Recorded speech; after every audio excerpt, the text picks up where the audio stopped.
Well, it's so good to be here with all of you today. We can't even believe it's been 8 weeks together. It went by really fast, didn't it? Yeah.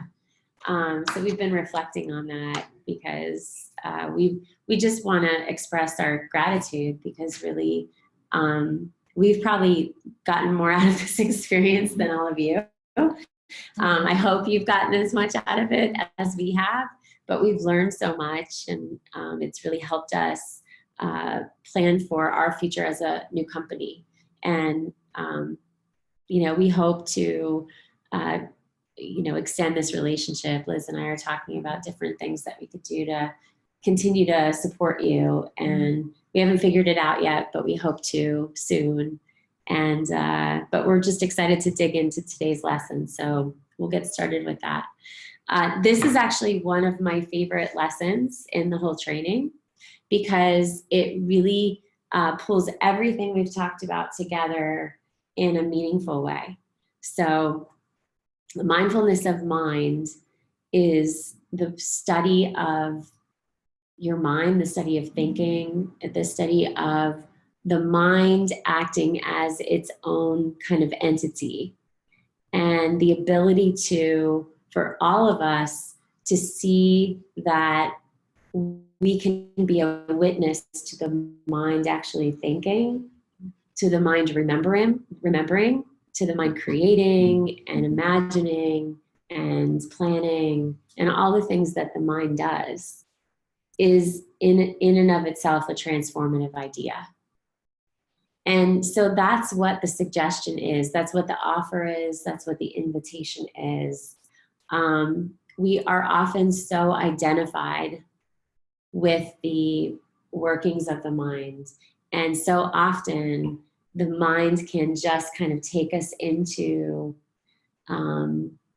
stories that sometimes are extremely helpful and interesting. Sometimes stories can be also not so supportive and, quite frankly, not true, right? So we'll talk about how do we work with the mind today, and what does it mean to be a witness to the mind's thinking. How do we calm the mind when the mind is agitated, when the mind is experiencing fear, when we're in a situation where we're just ruminating, right, over whatever's going on around us. There's a great teacher, a meditation teacher that Jack Kornfield worked with, and his name is Ajahn Buddhadasana. And he was a great teacher in the Tibetan forest tradition, the forest ministry tradition. And he went deep into the forest for silent retreat, for his practice for a long extended period of time. And he was meditating on future, which is, something we're not doing, we're not capable of doing. But what I found really interesting is that when he came out of this long period of silence and retreat, meditating on future, he was able to talk to his students, and they said, what did you see? What is the future? What did you notice? And all he said to them is, I saw people lost in thought. I saw a society lost in thought. And I think that with technology, with the pace of this life, everything we've talked about, all of the distractions that we're confronted with, the amount of stress that is projected on us all the time, I think that it's a very true statement for right now, 2019. We often get so lost in thought, and we just miss out on life happening and the beauty of life happening in the very moment when we're lost in our thoughts. So we don't want, obviously, that to be happening. We want to be experiencing life wholeheartedly in this very moment with the people that we love and care about and have relationships with and are interested in. We want to be involved in our work. When you're in your work, you really want to be there with the people. I want to be here with you right now, not lost in the stories of my mind. And we've all experienced that. We know what it's like to be sitting with someone and really know that they are somewhere else. And that's not serving anyone, right? So lost in thought. So how do we move from this busy mind into the experiences in front of us? How do we catch it? Everything you've done, everything we've been talking about over the last 8 weeks moves us from this busyness of the mind into the heart. Because the heart is ready. Whether or not we're able to trust that right now, whether or not we're able to land there right now, the heart can open to whatever experience is at hand. So really every practice that we've provided you, every practice we've offered has that invitation to move you from this mind space that wants to be in control to living wholeheartedly out in the world. And, you know, that is a kind of a raw, scary place to be sometimes. It's a very vulnerable space to be in, the space of the heart. We often just want to protect, we want to hide away. We aren't sure, we lose interest even. So it's important to know all these things as well. But the more we go there, the more we consciously move from thinking through a situation to just being in a situation, open-hearted, with an open heart, with an open sense of awareness and invitation to be, the more we can experience what it's like to be there. We're able to not only open to the world in a different way, but this opens us to each other in a very connected way. And we feel it. We know what it feels like. There's that quote, right? That they won't remember what you said to them, but what they'll remember is the way that you made them feel, right? I'm getting it all wrong, but it's so relevant here, right? At the end of the day, it doesn't really matter what I'm saying to you, right? It matters that I show up wholeheartedly and open and curious, and we live as this practice through an example. We're this living example as teachers. You are all living examples of these practices as you take them on, right? It's a kind of a bold thing to do, right? Because that's how people become curious about what's happening with you. What is this that you're doing? Because I noticed this change, and they feel it. It's not anything you're telling them, right? So we learn how to be with the mind and how to observe the mind in a curious way. And we learn that through the practices. We learn that through the practice, the formal practice. We're training up. We're creating a different capacity. We're actually neurologically, and we talked about this before, changing the neural pathways of the brain. We're increasing gray matter. We're moving from the amygdala, which is this fear center of the brain, this very old part, lizard part of the brain, where we often get stuck, where we are stuck when we are scared in life, when we're living in fear, when we're living in that stress response. So there's a way out. And the more we practice this up in the formal training, and we know it's simple, and we know that's not easy, but the more that we sit in quiet and observe the mind thinking, observing when we're lost in thought, observing when we've been pulled away in distraction, and then simply gently returning to an anchor, whether that's the breath, whether that's the body, whether we're working in concentration practices, whether we're working in metta practices, whether we're standing or sitting or walking or laying down, the more we notice when we've been pulled away and that gentle return to present moment awareness, the more we're able to catch ourselves in life, this happening, right? We're able to notice, wow, I've been lost in thought. I didn't even hear what she said. Or wow, I've been lost in thought. I don't remember driving to work today, right? Who's that happened to, right? So these things happen, and it's a radical transformation. It's a waking up. And so we hear this, and we hear this from great teachers, and it is about an awakening, an enlightenment. And we could think of that in a really esoteric kind of abstract way. But really, when we're lost in thought, we're in a dream. It's not real. And so it is waking up from this trance, this dreamlike state where the mind wants to process and figure out. And listen, we need to be able to process and learn and remember and imagine and concentrate. And all these things that the mind does is wonderful. And we wouldn't be able to have a human experience without the mind. So we could have great gratitude for the mind thinking, but we could also learn to recognize when the mind is not serving us in any given moment. And that's really what this is about. The Buddha said, this is a famous quote from the Buddha, "Who is your enemy?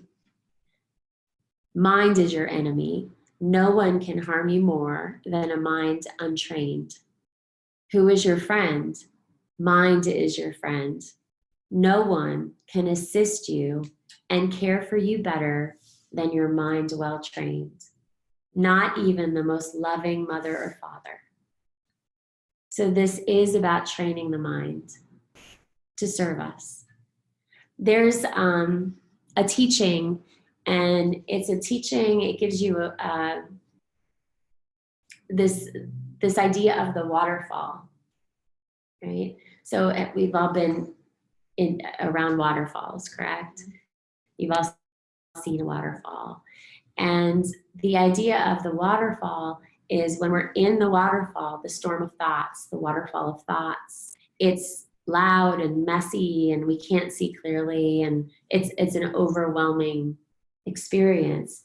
But we can step back from the waterfall and everything stills, right? And we're just able to experience the waterfall and watch it. And it's that little separation of space. So we keep talking about that space that we are able to open up, right? Between stimulus and response, between the mind thinking and awareness. All right, so we can see the mind as the waterfall moving and all the thoughts moving through the waterfall, but we could step back from the waterfall and just experience spaciousness. All right, so we have these experiences in our practices, and it is a profound moment. Have any of you had that experience at all with just the mind thinking or noticing, wow, I could witness the mind's thinking, I could separate? Yeah, it's really interesting when that happens, isn't it? Has that ever happened to you prior to this experience? No, I was so in fight or flight that I didn't know the other side of it. And now I can see myself when I go there. It's like I flipped it. So I'm living in a different spot, and then I could feel myself being in there, and I'm like, wait a minute. Wait, this is awful. It's an awful feeling. Right. But I was living in there, so I didn't know that there was another place to be. Yes, I just got chills. chills. My life, you know? Yeah. So it does change your life. Yeah. It's and when we wake up from that space of living in the fight or flight and living in the fear response, it's, and you know, my teacher explains it like a stage of development, right? And you are actually operating in a different frequency than you've operated before. And you can actually observe the people that are still stuck there. And so then we experience life completely differently. We're able to operate in a completely different frequency of existing, really. And when we see people that are stuck in that fear response, compassion grows, and kindness grows, and empathy grows. Because now we're not looking at them like, oh, this guy's a jerk for doing this. We look at them because we know that they're suffering and they don't know yet that they don't have to be there. They don't have to be stuck. And it is freedom. It's the sense of freedom. Like, wow, I was telling Christine, and I wasn't thinking I was going to share this, but my son was in the hospital yesterday in Boston, and he's okay. But of course, like, it's been very stressful. And just, watching my thoughts has been really interesting over the last 24 hours. Just watching the fear rise up, the stories that are attached to it, right? My, body sensations, the stress in my, heart and shoulders. And it's only because of my practices that I didn't get into my car and drive to Boston yesterday. It's only because of that, right? Because I know that he's okay. I know that he'll be okay. We've come up with a solution to get him home today. He'll come home and rest, and then he'll be able to get back to his project. And that's the truth of it. The things happen. Life isn't always going to be rainbows and butterflies, right? Here I was sitting in the sun with a picnic, family and friends around, having a good day, and you get that call. And we don't know when that call's coming, but they come. Mm-hmm. And it is up to us if we're going to add more suffering to that experience that is already going to be really hard to deal with. So when the suffering comes, and it will, we could be with the suffering and be with the facts, be with the truth of what's happening, or we can make that story, that suffering, even more intense and severe, because the mind could get carried away with all kinds of what ifs. Okay, and so this is what we do. This is why we practice. It becomes much less of a spiritual practice at that point. It becomes functional and practical, right? And why wouldn't we want to understand these methods, right? It's useful. So how do we do it? We have to learn how to feel comfortable looking in to the inner landscape of what's happening right now. It's about discovering and getting really curious about what patterns are keeping me stuck there, right? Because there's other things going on. There's a reason why I get stuck in this fear response. And some of those patterns could be really old.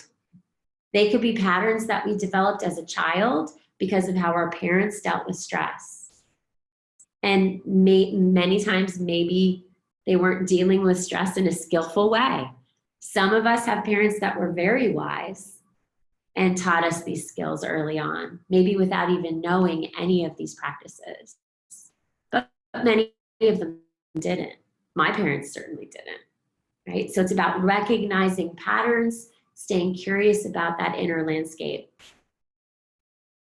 So we're going to try some practices. We're going to run through some short practices today to have an experience of the mind thinking, right? And the first practice that we're doing is we're going to look in, and I want you to notice your style of thinking. Everybody has a specific style, all right? So noticing, do you think in words?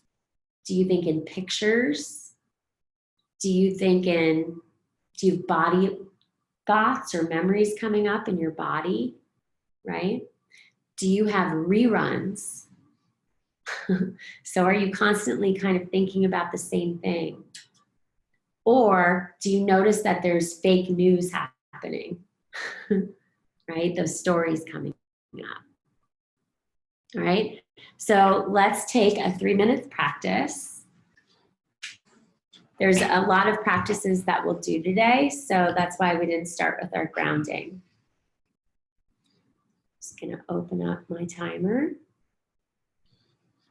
Sit up nice and tall in your chair and relax your hands down.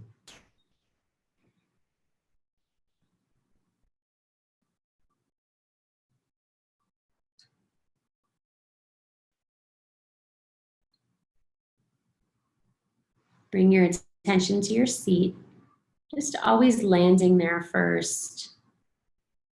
And your feet grounding, any parts of your body touching the floor or the seat.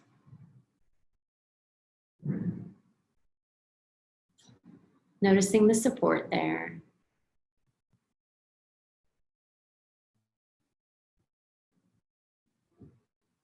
Gently turning the attention into the breath for a moment.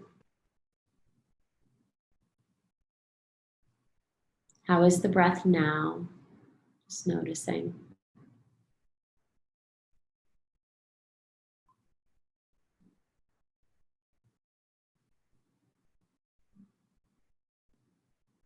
And allowing the breath or a part of your body to be an anchor for this short practice. And then turning your attention into the mind.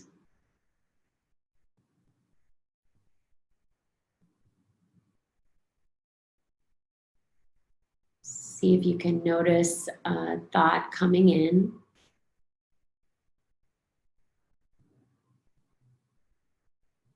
How that thought is, how it moves through you, how long it stays, and then noticing the thought leave.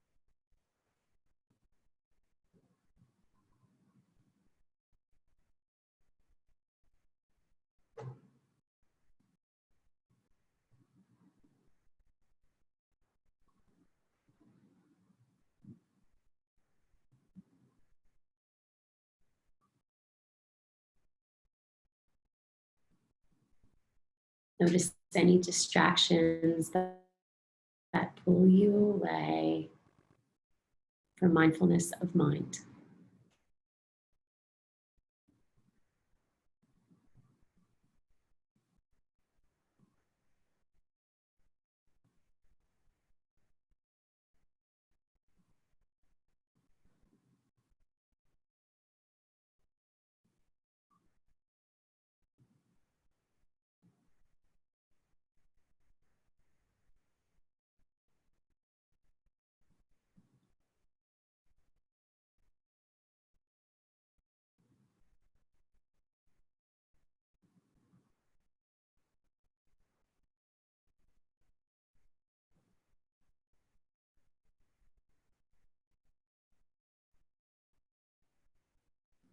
Notice the space between thoughts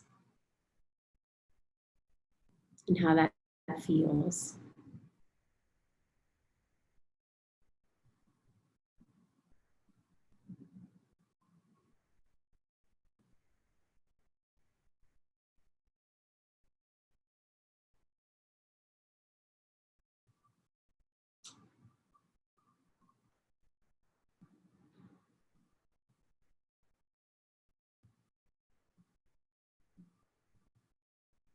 Return to the anchor that you established in the beginning of the practice.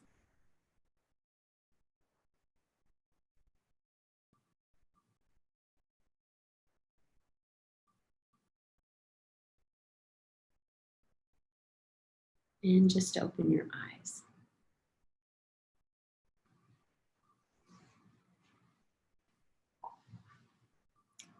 Just a short practice there. What did you notice happening that was interesting? I was all over the place for a while, so my mind was going everywhere. Busy thoughts. Yeah, a lot of busy thoughts, and then trying to get back focused. And another busy thought. Mm-hmm. Yeah. Mm-hmm. And it was fast and quick. Yeah. And lots of them. Lots of. Right. What did you notice? Same thing, just like really busy. and then it just like calmed down. Mm-hmm. And what did you notice in the calming down? Just felt more like relaxed, Yeah, a lot more relaxed. good. Liz, what did you notice? I noticed images and words, and then when I sort of just was present, just whiteness. Hmm. Means Yeah, no images and words, just just like clear, open.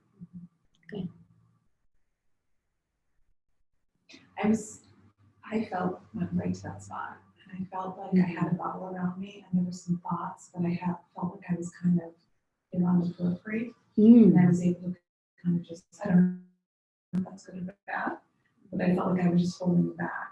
Yeah. With my piece was holding it back. Oh, I like that. Yeah. Christine, do you want to share? Yeah, I experience my thoughts as kind of like you. I'm more like I'm in the movie theater watching a movie. So there's that separation, and the movie's really ridiculous.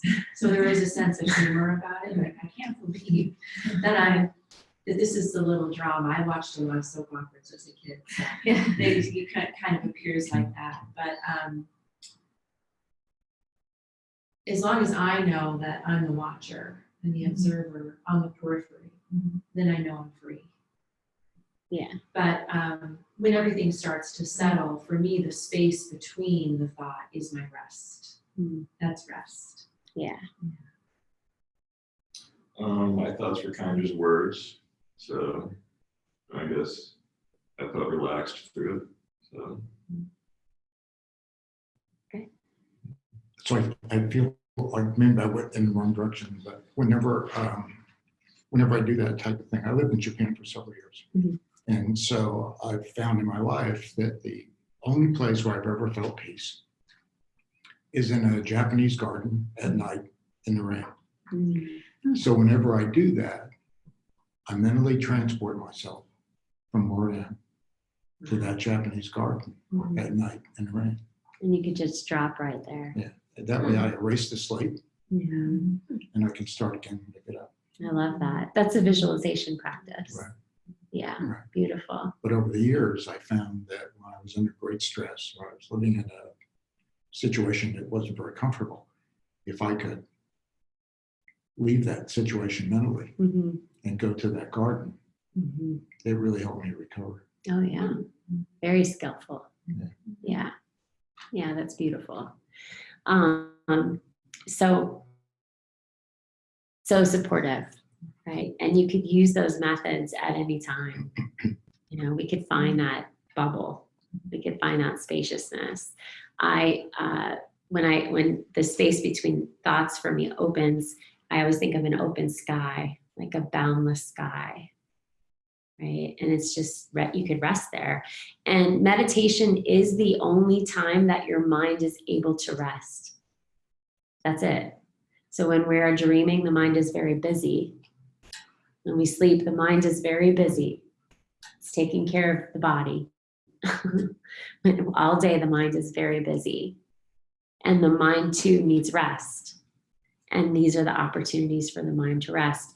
But when we do mindfulness of mind, and you could try this with the next one, instead of dropping into the visualization, looking for that spaciousness, we could offer up just curiosity about what's happening right now. And so getting to know how the mind thinks. And I have all different kinds of ways that my mind thinks. Sometimes the mind's really busy, right? Sometimes the mind is a movie with lots of drama, right? Sometimes I just hear like myself talking to me, like, oh, you're not doing this right, right? All these things, right, come up. Oh, you should be doing this right now, right? You'll hear that. But when all that settles down, the mind is nice and clear, right? So it's almost like apple juice. If you've ever made apple juice at home, like fresh apple, or any juice for that matter, I always think of apple juice because it has all that pulp in it. And you make the apple juice, and the apple juice is really thick and cloudy. But if you let it sit for an hour, all of that will settle to the bottom and it's clear like water. Right? That's how the mind is. And sometimes it takes some time. So I could drop into a practice for 20 minutes and it might take me 10 minutes just for the pulp to settle. And it will. And then everything kind of opens up. And there may be little things that pop back in that try to pull me away, but I could then choose to stay in that open, boundless space. And it's restful. And I could see the thoughts kind of trying to come in, like how you mentioned, that periphery. But we could just choose to stay there. And we can notice the thoughts come and try to get in and just settle down, right? So it gets us, when we're looking, right? When we're looking in at the mind, we want to be able to notice how the mind thinks. It's that getting to know the inner landscape. So we're going to do a 1 minute practice. Not really a practice, just an advice. And in this 1 minute, I want you to count every single time the mind has a thought, no matter what kind of style of thinking it is. So just count the thoughts that come up and see what happens, okay? So sit up nice and tall, close your eyes. Let's take a nice, deep, slow breath and settle in. And you can start counting.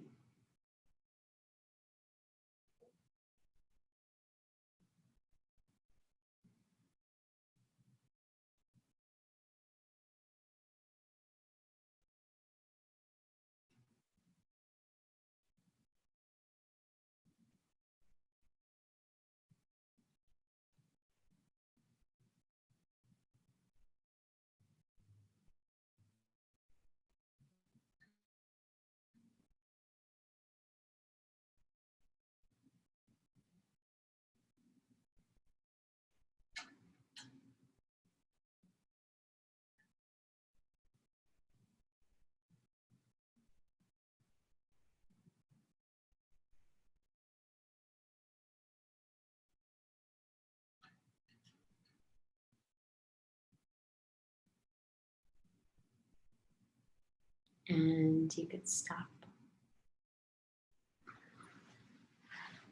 So who wants to share their number?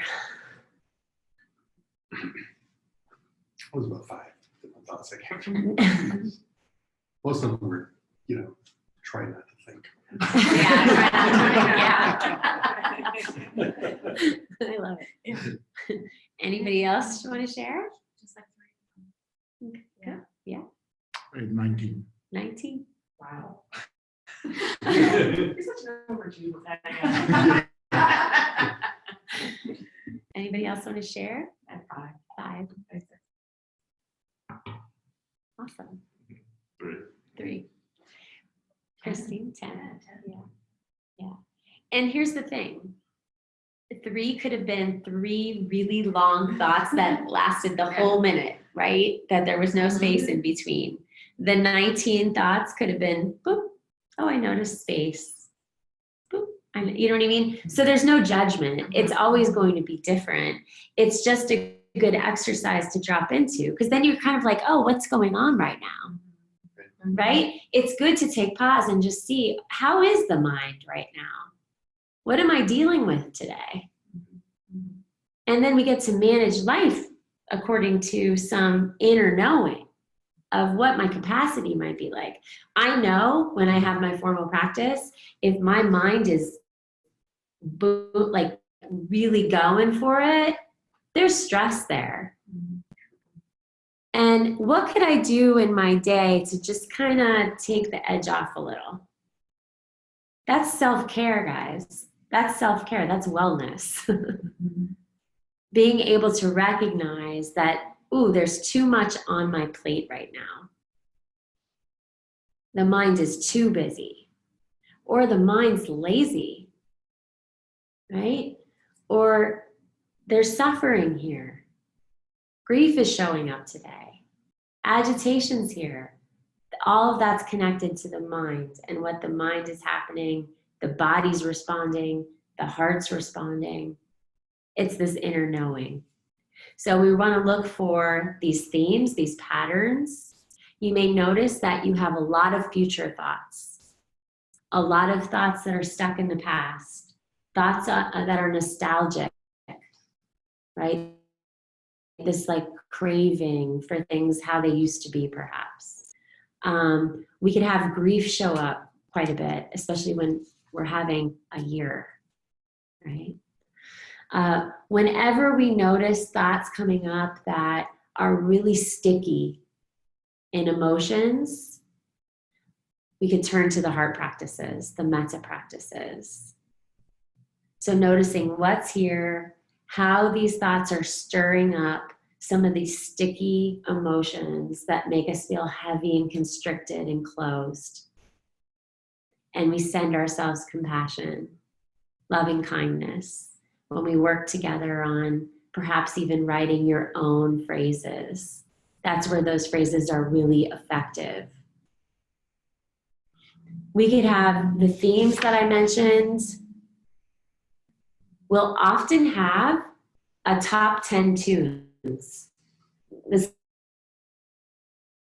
Right? What is constantly coming up for me? I shared with another group that this will be relevant today, especially.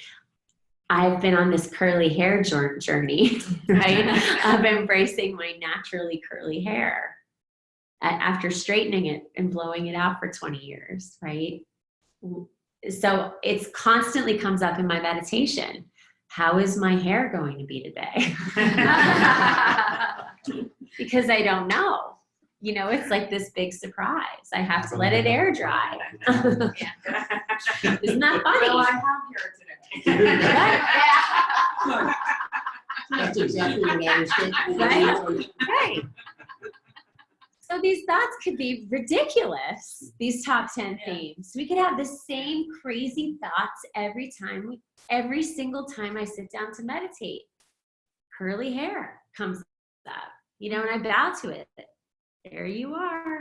Nice to see you today. Right? Worried about your son. Ah, there you are. I bow to you. You know, bowing to the thoughts, just honoring them. Because wouldn't it be ridiculous if there was like a little, you know, those little clouds with the comic strips?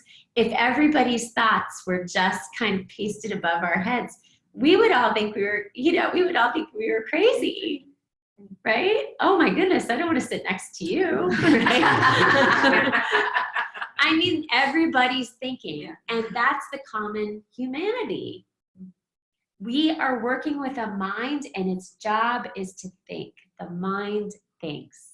The mind remembers and concentrates and learns and gathers insights, right? And creates. Somebody thought about the Market Street Bridge. That manifested from someone thinking it up and then creating it. And that's amazing, right? Look at what you've created here, right? So we want to honor the mind, but we don't want to get entangled in it. So we learn how that these thoughts are normal. This is just a normal part of being human. And whenever we find ourselves like, oh, I have all these thoughts and the mind is so busy, and, you know, like we start just criticizing ourselves. No, that's what the mind does. The mind thinks. Right? And doesn't that feel like, okay. Like we're all having the same experience. I was teaching yoga on Saturday at the river, and I mentioned this, and I said, so we're all going to suffer together, right? And everybody laughed, and it's true. Like, it just, doesn't that feel kind of refreshing? Like, oh, it's hard for everybody at times. And at times it could be really lovely. And if it was always lovely and beautiful and easy, we wouldn't appreciate it. Right? So there's lessons to be learned. We can learn how to hold these thoughts lightly when the hard stuff comes up, right? We can notice when the mind is just entangled. And what I found very helpful and supportive when when I noticed my mind, like I am just not only entangled in thought, but my attitude, like I am yelling at everybody, I'm snapping, I feel tension in my body, I'm constricted, everything's entangled now, right? And so I'll go and I'll ask for a timeout. This is a new strategy I have with the help of some other skillful teachers. It's calling a timeout and go. You know, when you're a little kid, you get a timeout, it's the end of the world. As an adult, it's like, oh, thank God, right? I have a timeout, right?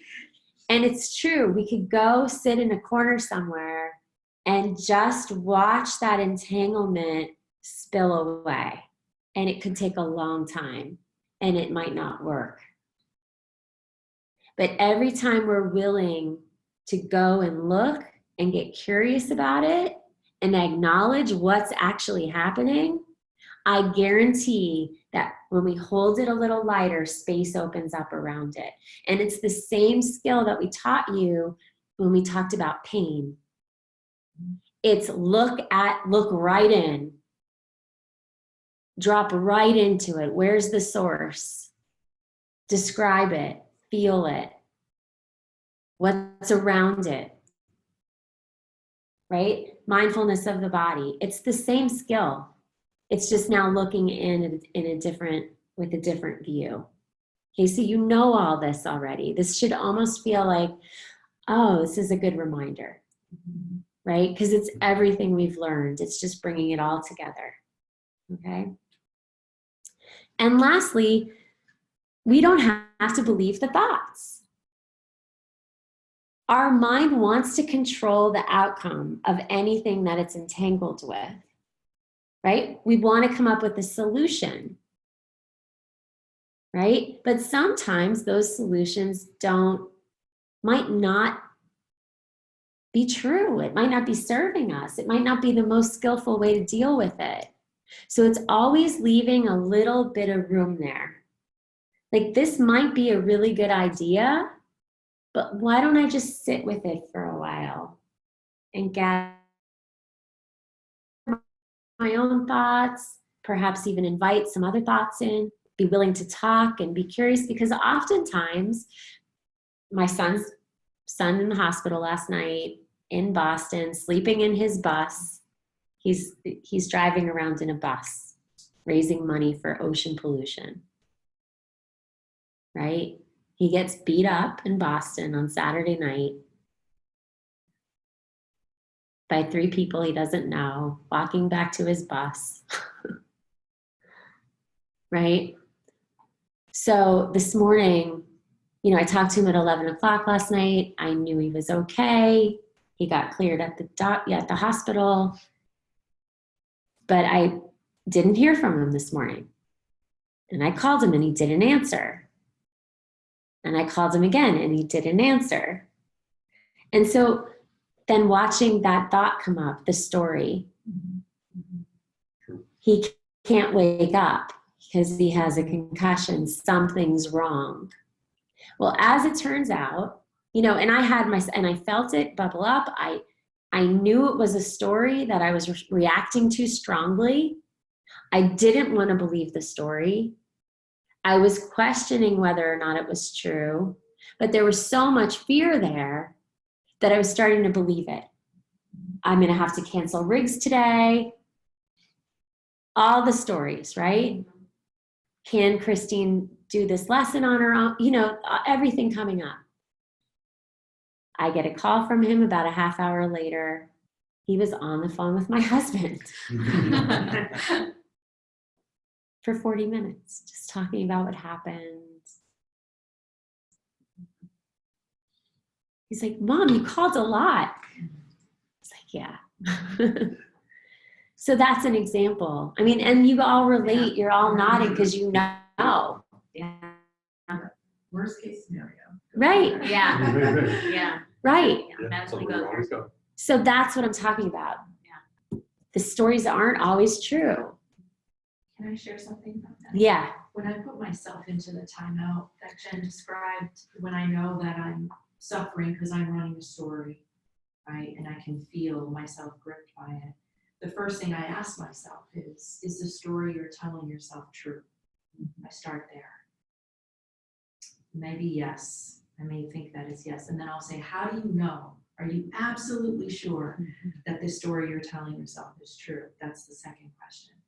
The third question is, how do you feel carrying the story? I feel like I can't breathe. I feel crazy. I feel, that I need to get in the car immediately and drive to Boston, right? And then the fourth question is the real game changer. Who would you be and how would you feel without this story? And there's usually one answer, and it's free. And so that's usually my work when I'm in timeout. Is the story you're telling yourself true? How is it making you feel that you're running this story? And then who would you be and how would you feel without it? Right. So, That's so how- good. That's the awakening moment. Right. We'll include that in the supportive material. Right. And it is. It's just staying curious. I mean, that's really it in a nutshell. How do I stay curious and open with what's the situation that is true, which is happening, right? That's the challenge when you have facts that support your stories, right? You're in the midst of it. And so we work through it. You have to just be willing to be with discomfort in all kinds of ways, because a lot of our life is uncomfortable.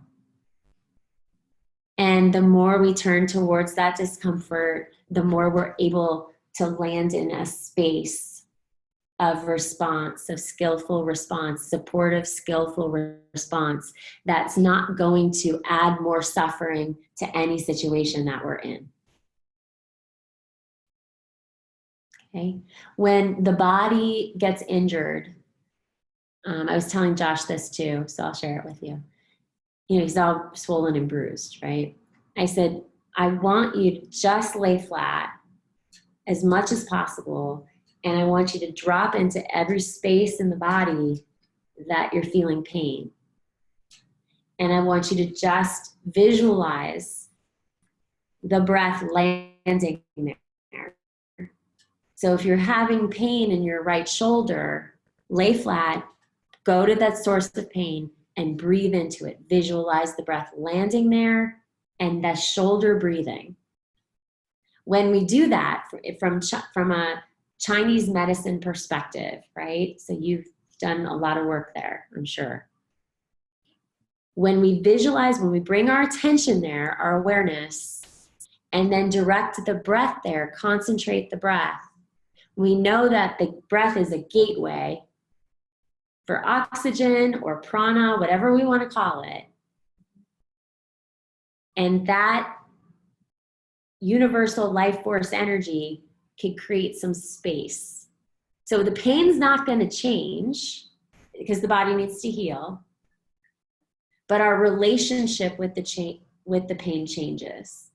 And it doesn't matter if that pain is a sore shoulder or an ache in your heart or an entanglement in your mind. Okay, it's that willingness and curiosity to look and be. Okay, so it's the same thing, guys, and we can do it again and again and again. So, to summarize this, there's 3 levels of awareness when we're working with mindfulness of the mind. We want to notice the content of the experience that we're having, right? So the kinds of thoughts we're having, you remember we talked about the breath, what's the texture and depth, right? What are we experiencing? It's the same thing. What are the patterns? What are the themes? How am I seeing this? How am I thinking? Right? Everything we just talked about. And we want to get to know that landscape of the mind. When I do this, when I'm in this situation, when I'm confronted with this deadline, this is what my mind does. The more we notice that, the more familiar we are with it. It's that top 10 tunes kind of idea. Oh, here you are. Stress is here, and now the mind's doing this. So we can recognize that. So noticing that content of experience. Noticing that the thoughts are insubstantial. So they aren't always real. They aren't always serving us. And we can begin to see the process of the thoughts rising up and passing through. They don't stay.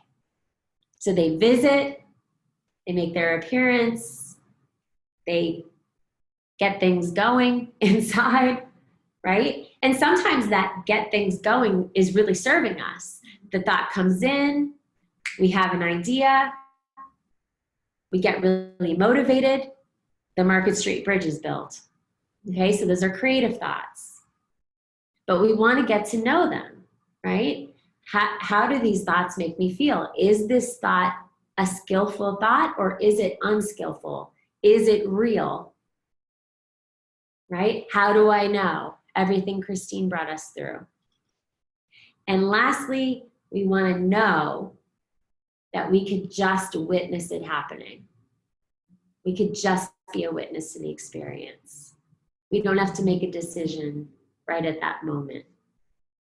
We could just learn to be just that awakening, that consciousness. When we do this again and again and again, this willingness to explore, we are able to move from the space of the mind to the space of the heart more easily. It becomes more of a home, right? The thoughts could happen, but we could still stay in that warm-hearted awareness, that open-hearted space. And that's where life happens.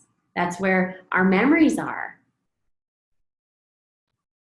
When the mind remembers, it's not remembering the thoughts you were having in the experience, it's remembering the experience, the awe, the wonder, right? And oftentimes that's right in front of us. So these practices bring us there. Underneath this thought, and underneath every thought, is this yearning to connect. Remember that. There's always a yearning to connect in some way in life beneath the thoughts that are happening. And that's a really powerful message, isn't it? Remember, we are living in a society that is feeling more alone than ever. Most connected society in the history of mankind through technology, and there's an epidemic of loneliness. So now when we're living in this landscape, this frequency that's changed us, and we're noticing that there might be people that we love that are still stuck here in that fear center, in that fear response. When we notice that they're being very reactive and difficult, we can find more compassion and open-heartedness, right? Because really that suffering beneath it is just this wanting to feel more connected and less alone. My teacher says that we learn how to hold the tears of the world, but remain open to the mystery and the magic through this process, holding the tears of the world. We become more clear, open, trusting, and fierce in life when the mind is quiet, right? That's all the heart, guys. That's all actions of the heart. The heart's able to do all of that. There's a boundless capacity there. So there's a quote that I'm going to end with before we do a final meditation. And it's it's displaying this idea of waking up from this trance, waking up from the dream. And it's by Kaveri Patel. And he said, "There's a monkey in my mind swinging on a trapeze, reaching back to the past or leaning into the future, never standing still.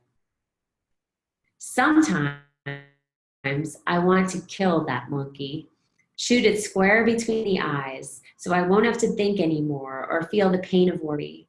But today, I thanked her, and she jumped down straight into my lap, trapeze still swinging as we sat still." Right? Just holding the monkey, inviting it in, holding it with compassion and care and kindness, and knowing that we're all in this together. So let's take a moment. We'll take our about 5 minutes just to sit quietly. You could choose to work with mindfulness of mind with some curiosity and interest. So closing your eyes, grounding in your seat, relaxing into your body, and turning towards the anchor of the breath.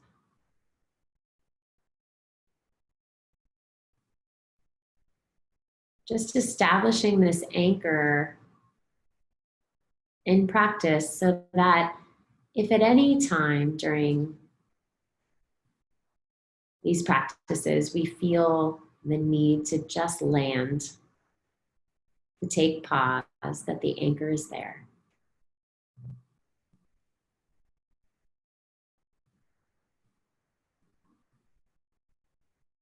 And with curiosity and interest, I invite you to turn your attention towards the mind,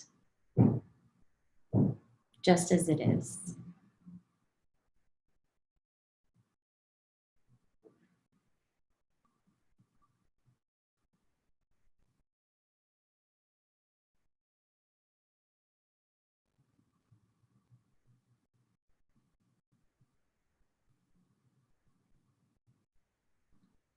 Notice the quality of your thoughts.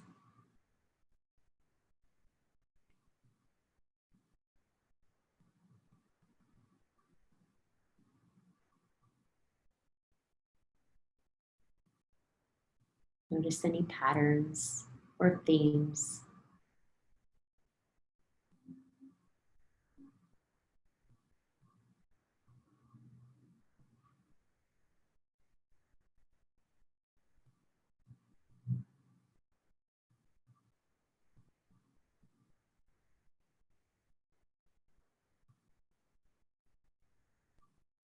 Noticing the thoughts come in. Notice how long they stay.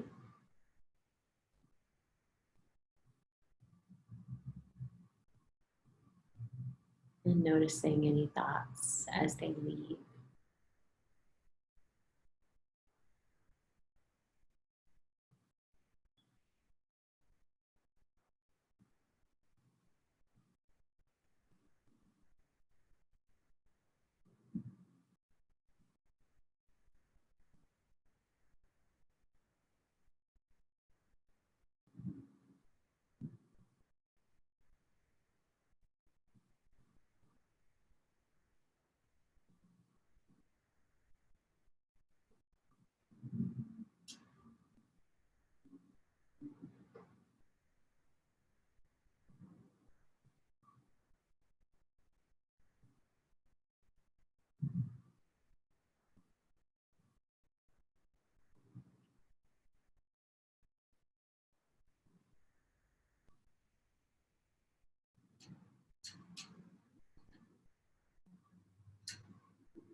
And gently returning to the anchor of the breath, the anchor that you established in your body.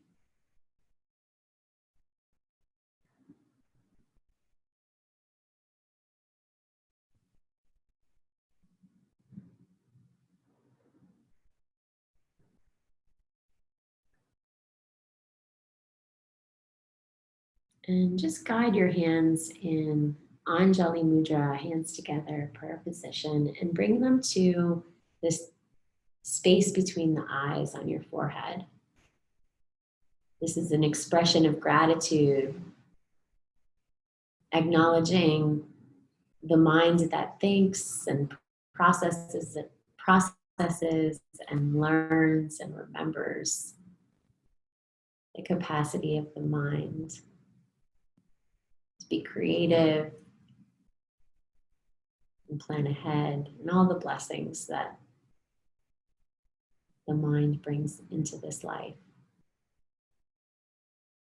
And hands to heart center, taking a moment of gratitude for the heart space and its capacity to love and be kind and compassionate. The boundless space of the heart. And a deep bow forward to the belly space, the space of the hara, this space of authenticity and wisdom and truth, a space of inner knowing.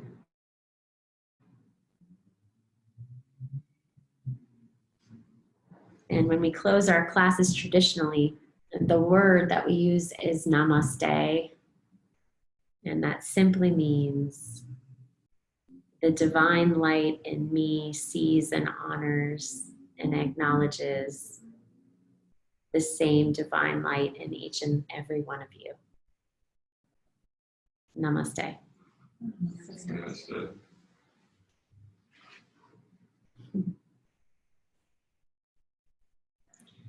So we end lesson 8.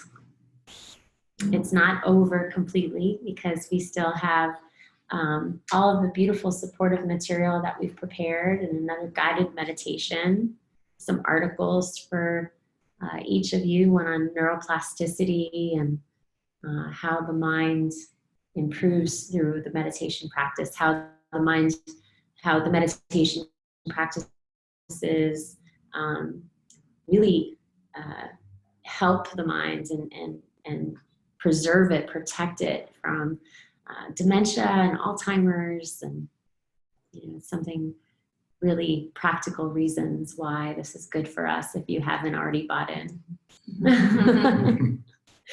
What questions do you have for us today?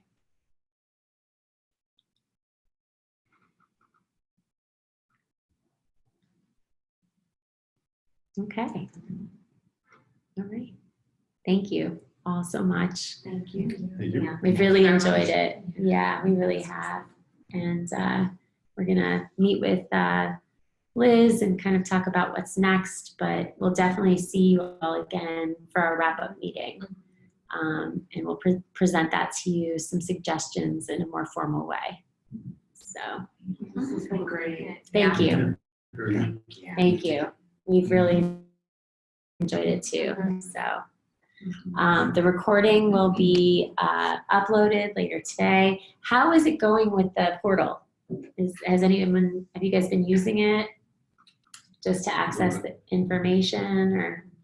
I used it a little bit early, well, Yeah, actually early, before yeah. the portal, I used it, but I haven't used the portal yet. Okay. Yeah, I need to check that out. Okay. Yeah, Yeah. I think what's neat about the portal is I never ask anybody to do anything that I wouldn't do first. So even though I've had a long-standing practice, as we've been going through our trainings, I've been doing everything that we've been asking you to do. Mm-hmm. But I think going back and looking at all the videos, you will hear things that you just didn't hear. I mean, it's just just having access to those is going to be Yeah. give you an entirely different experience. Right. Yeah. Yeah. And everything's there from lesson 1. So all the video, we've recorded every session. It's all on the portal. All of the guided meditations, every article, every email with all the links attached. And we're investing heavily in a new portal that would be customized and much more expansive with the offerings, some access to teachers. We've brought some more teachers on board. So I'd really encourage you to check it out, because as we kind of make the portal bring more value to it, it's something that we'd love to kind of, get your feedback on as we move ahead. So, we'll talk about that and figure out what that's going to look like and all of that. But,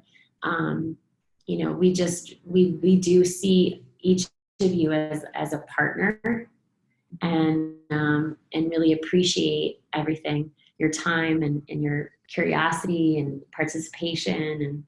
And we feel that, we'd love to figure out a way to, continue offering you things that make this experience even better. So thank you. Thank you. Yeah. The coaching makes a huge difference. It really does. Yeah. I mean, Yeah.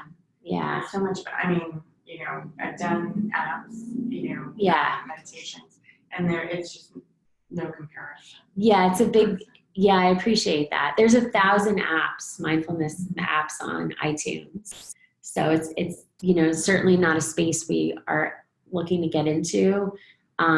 We really, I think when Christine and I have been talking about this for over a year now, about how we're doing this. And so of course you plan it, you think you know what you're doing, and then you do it and you figure out who you actually are. And, Studio B really is a hybrid solution. So there's lots of companies out there that do coaching. There's lots of mindfulness teachers and coaches that will come out on site and do corporate kind of trainings, but they don't have a team behind them, or they don't have any technology supporting them. And then there's, of course, 1,000 apps, available that you could just download the app and listen to guided meditations. But I think there's something missing there. Because I feel like the real transformation comes when you could sit on your own and use the methods. That's what really changes the brain. That's what's been tested.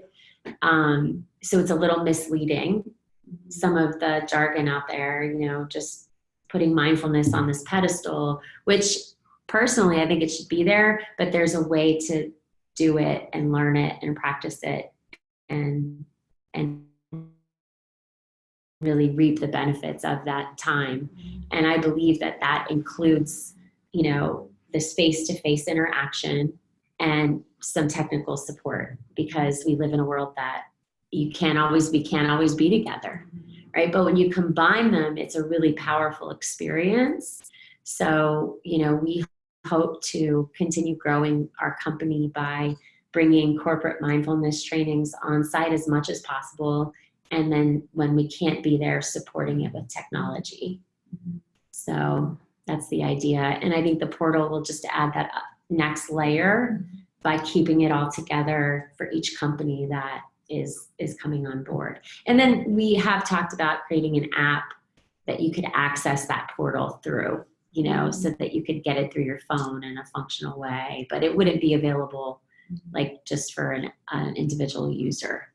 So there's some plans there too, but we're really excited. And, 20 years ago, I may have told you this story, but the Dalai Lama met with a group of neuroscientists and psychologists and psychiatrists, and they were all, committed, long-time practitioners of mindfulness meditation.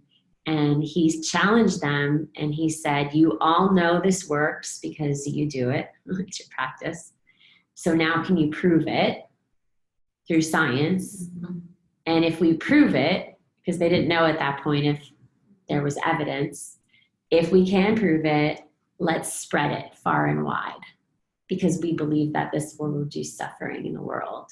And I really believe that. Like, I really believe that our company could be a part of that, So yeah, So thank you. Thank you very much. You guys have a great day. I know we've run a few minutes over, and feel free to reach out to us at any time. You have all of our emails and our business cards. Do you have my business card? I'll give it to you. And, I'll miss you. So stay in touch.